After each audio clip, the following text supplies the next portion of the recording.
Sino yung mga nakatikim na dito ng ano, Diwata Pares?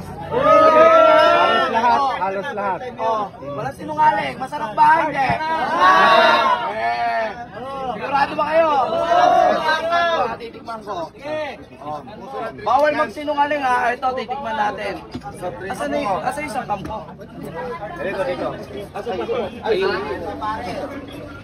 Diwata, titikman ko ah. Ayan, titikman na ninyo. Bakit ko sinasawsaw na ganyan pagkain? Gusto ko ano eh. Gusto ko yung crispy niya eh. Ah, okay. Gusto ko yung crispy. Saka ako sa kasabawan. Oh, meron. Ano nga ng sabaw ng Paris na yung medyo mainit. Kasi kanina pa to eh. Ano, masarap? Ano, masarap? Wala pa.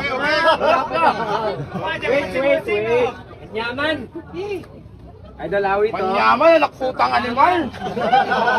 Ang sarap. Hindi, totoo, start to drive mamatay. Masarap. Masarap ang Diwata Pares Overload. Ayoko na ito kasi hindi ito eh. Gusto ko yung kayo.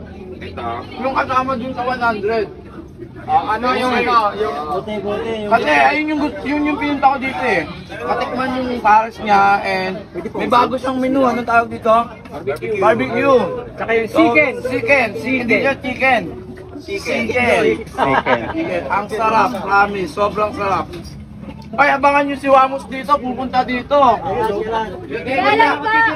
Personal niya pupuntahan.